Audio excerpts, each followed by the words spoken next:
Assalamualaikum warahmatullahi wabarakatuh. Izin memperkenalkan diri, Taruna 33, Politeknik Pelayaran Indonesia, jurusan Ilmu Pemasyarakatan, nama Rahel Syafita, SNP 5090 dari Prodi Teknik Pemasyarakatan C. Ini Bapak izin saya akan menjelaskan tentang tata cara pembuatan SPSS.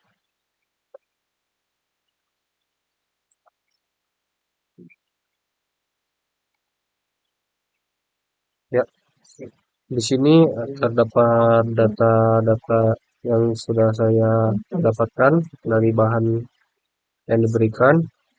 Ada jenis kelamin, usia, vonis, pendidikan, kasus pembinaan, sampai ke data X dan Y.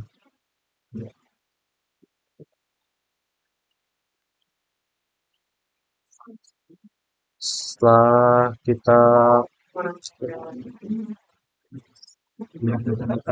sebelumnya, di sini saya sudah membuat coding untuk mempermudah pendataan. Di sini ada jenis kelamin, yaitu laki-laki dan perempuan. Laki-laki itu ditandai dengan huruf angka 1, sedangkan perempuan dengan angka 2. Maka di sini sesuai rumus IFS B2 jika dia laki-laki itu akan menghasilkan angka 1, dan B2 jika dia perempuan itu akan menghasilkan angka 2.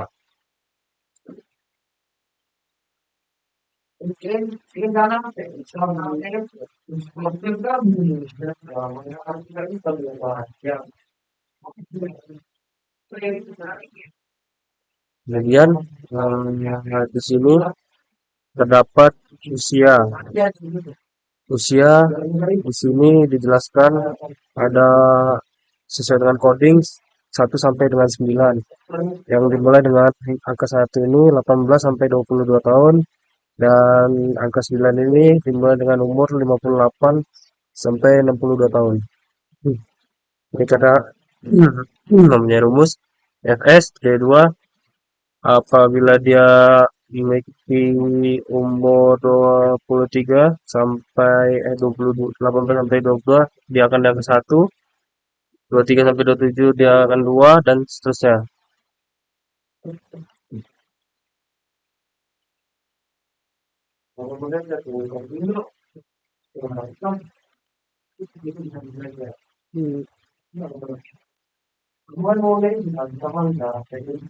Ya, sebelumnya kita akan cek dulu.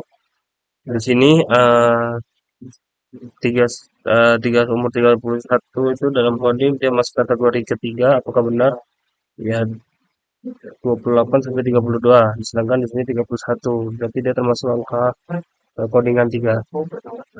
Kemudian di sini juga ada vonis. Menjelaskan vonis di sini ada 1 sampai dengan angka 9. Dari mulai 48 sampai angka 1 itu 48 sampai 54, dan 9 itu 104 sampai 110.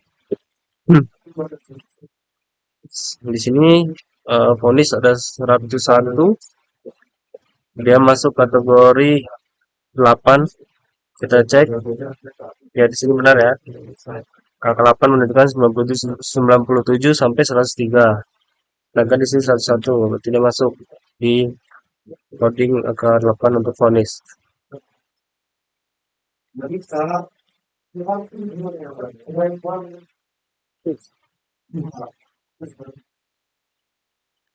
Kemudian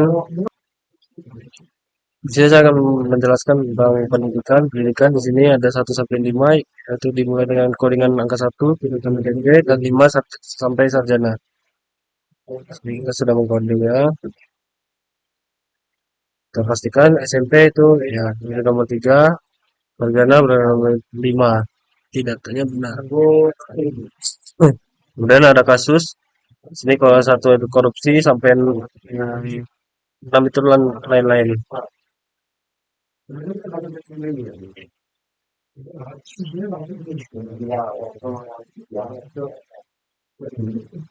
Dan ini ada jenis jenis pembinaan, yaitu satu kerohanian sampai dengan 8, yaitu seni.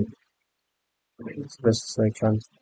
Sesuaikan menjahit itu ada 3, benar, dan menjahit seni itu ada 8. Ya. Kemudian jika sudah semua, kita copy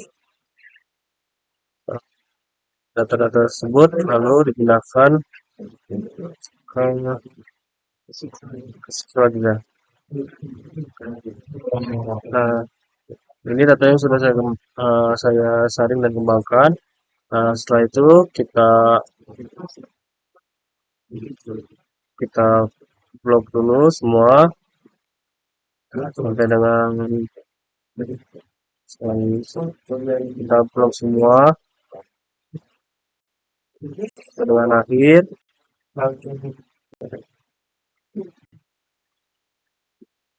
Kemudian kita copy dan kita masukkan ke SPSS. Ya, jadi setelah di SPSS akan menjadi sebuah bentuk yang seperti ini. Sini setelah dari sini kita masuk ke data variable view. Nah, di sini bisa kita pastikan, kita harus pastikan dulu untuk label itu jenis kelamin, usia, vonis, pendidikan, kasus, pembinaan, nilai X dan nilainya itu sudah ini. Dan kita samakan dengan nama di sampingnya di sini. Itu sebagai singkatannya saja, dipakai singkatannya saja, terserah. Seperti jenis kelamin itu JK, usia itu S, vonis itu VS, pendidikan itu PDB dan seterusnya. Kemudian desimal itu kenapa kita buat 0 semua? Desimal itu supaya kita buat 0 semua, kita buat 0 semua itu supaya tidak ada angka lain di koma, belakang koma. Kemudian kita pastikan measure ini yang ini menjadi nominal sampai ke sini, dan untuk nilai X dan Y itu menggunakan skala atau scale.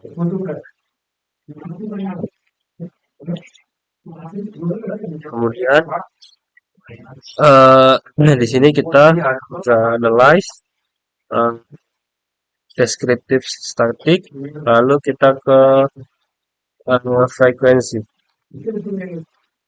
Nah, di sini kita copy semua kecuali nilai X dan Y. Kita pindahkan, lalu kita oke, di sini ada data untuk statistik. Kemudian kita copy dan pindahkan ke Word.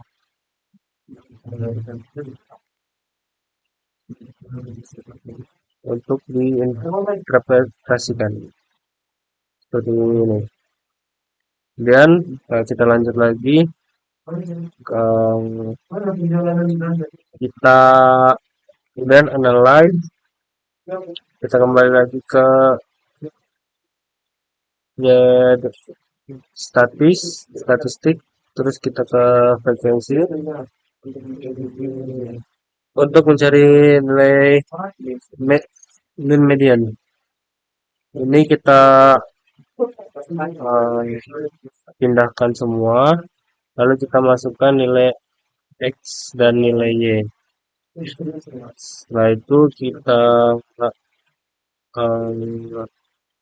central tendency, mean, median, modul, deviation, minimum, maksimum, continue, kita oke, dan ini ada hasilnya. Lalu kita copy lagi. Copy seperti itu.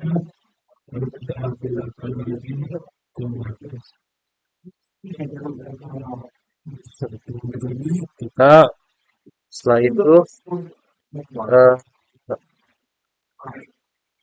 kita ke mencari uji normalitas dengan cara mengambil nilai residual dari regresi linear. Kita ke regresi linear, lalu kita memasukkan nilai x dan nilai y, karena nilai x itu yang di nilai x itu adalah nilai independen, kita pindahkan, dan nilai y ini nilai yang dependen. Yang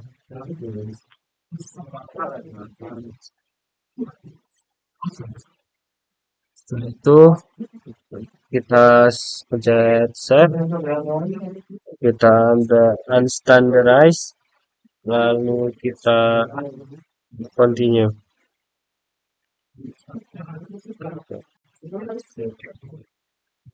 Lalu kita analyze lagi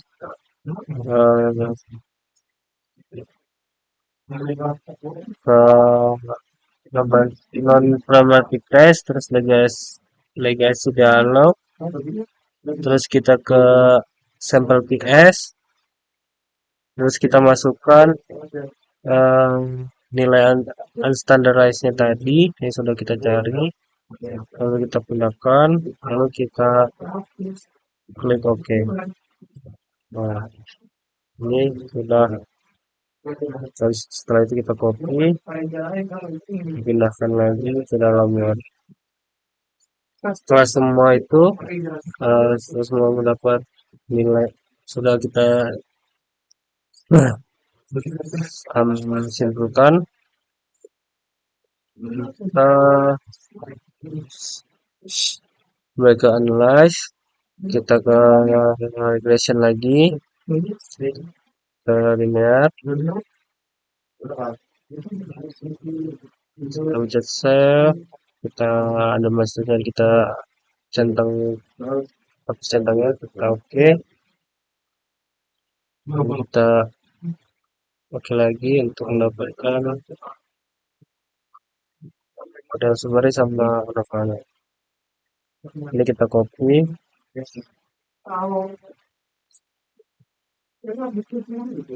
kita paste lagi. Nah, setelah semua itu kita akan menginterpretasikan semua yang sudah kita copy paste ini ke dalam semua Word. Nah, di sini saya sudah mengimplementasikan bagaimana jenis kelamin dan hasil-hasil dari semua yang tadi sudah kita hitung. Nah, di sini ada jenis kelamin berdasarkan tabel di atas diketahui jumlah narapidana laki-laki yang menjadi sampel penelitian berjumlah 189 orang. Seluruh narapidana yang menjadi sampel penelitian berjenis laki-laki dan tidak ada perempuan. Sehingga presentasi laki-laki adalah 100%. Kemudian di usia, kelompok usia 53 sampai 57 tahun merupakan yang paling dominan, yaitu 14%. Disusul 18 dan 22 sampai 33 sampai 37 dan 43 sampai 47 masing-masing itu merupakan 20%. Ini menunjukkan bahwa populasi narapidana tersebar merata. Nah, sini ada vonis. Data menunjukkan bahwa mayoritas narapidana dijatuhi vonis dalam rentang 76 sampai 82 bulan, yaitu 6 sampai 7 tahun, sebanyak 31 orang atau 16,4%, dan diikuti oleh kelompok vonis 55 sampai 61 bulan 15,3%, dan 83 sampai 89 bulan yaitu 13,2%. Pola ini menunjukkan bahwa narapidana pada umumnya menerima hukuman jangka menengah, tidak terlalu ringan atau berat. Vonis semacam ini sering dijumpai pada kejahatan yang dianggap serius namun tidak ekstrim. Sini ada pendidikan. Data yang sudah saya dapatkan di sini, sebagian besar narapidana memiliki tingkat pendidikan menengah dengan kelulusan SMP dan SMA masing-masing sebanyak 41 orang atau 21,7%. Juga ada yang tidak tamat SD yaitu 90,6% dan hanya sekitar 90,0%. Sini ada kasus terbanyak itu menjerat narapidana adalah kategori lain-lain 22,2%, usul-usul pencurian 19%, pembunuhan 17,5%, korupsi 14,8%, dan narkotika 14,3%. Perlindungan anak tercatat 12,2%.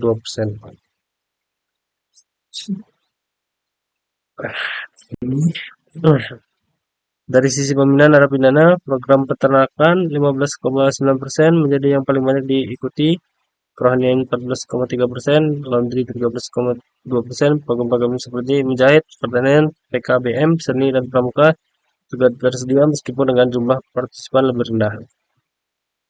Secara statistik, di sini nilai X rata-rata min sebesar 51,54 menunjukkan kecenderungan nilai berada di sekitar angka tersebut. Median 53 dan mode 54 sedikit lebih tinggi dari min, mengindikasikan bahwa distribusi data agak miring ke kiri, left switch, karena nilai minimum 15 jauh lebih rendah dari nilai lainnya. Standar deviasi 37,80 cukup moderat, menandakan adanya variasi data sedang tidak terlalu homogen atau terlalu tersebar.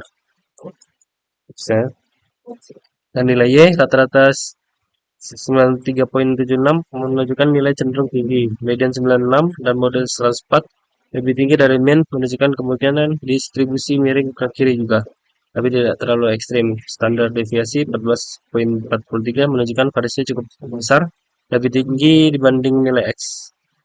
Tentang nilai sebesar 88 koin menunjukkan penyebaran sangat luas, kemungkinan ada outlier di nilai rendah. Di sini kita akan mendapatkan nilai uji normalitas buat sampel Kolmogorov atau Spinofte. Berdasarkan tabel di atas menjelaskan bahwa hasil uji normalitas yang dilakukan peneliti memperoleh nilai signifikan atau sigmoidal sebesar 0,057, di mana nilai tersebut sesuai dengan syarat uji normalitas dengan hasil 0,200 lebih besar daripada 0,05. Hal ini menunjukkan bahwa data yang dimiliki terdistribusi secara normal. Ini juga ada uji determinasi atau F-square model summary. Berdasarkan tabel di atas didapatkan nilai R sebagai koefisien korelasi yaitu sebesar 0,822. Hal tersebut menunjukkan bahwa terdapat hubungan yang bersifat positif antara variabel X dengan variabel Y. Tabel uji determinasi di atas juga menunjukkan bahwa nilai R square 7 sebesar 0,675, di mana hal tersebut menunjukkan seberapa besar pengaruh variabel X secara menyeluruh dapat mempengaruhi naik turunnya R square tersebut. Berdasarkan nilai menunjukkan bahwa presentasi variabel X terdapat variabel Y sebesar 67,5%, sedangkan sisanya sebesar 32,5%. Di sini ada uji signifikasi melalui ANOVA. Berdasarkan tabel di atas, maka diperoleh hasil uji signifikasi antara variabel X terhadap variabel Y. Data tabel tersebut menunjukkan bahwa tingkat signifikasi atau probabilitas sebesar 0,001. Uji signifikasi memiliki syarat jika nilai signifikasi kurang dari 0,05 maka HO ditolak dan HA diterima, maka menandakan adanya pengaruh secara simultan atau variabel bebas dan variabel terikat. Sedangkan H0 diterima dan ditolak. HA ditolak apabila nilai signifikasi lebih dari 0,05 atau yang menandakan tidak terdapat pengaruh secara simultan antara variabel besar dengan variabel terikat. Hasil uji signifikasi yang diketahui bahwa nilai signifikasi sebesar 0,001 lebih kecil daripada 0,05 yang berarti terdapat pengaruh variabel X terhadap variabel Y. Sekian yang dapat saya jelaskan. Assalamualaikum warahmatullahi wabarakatuh.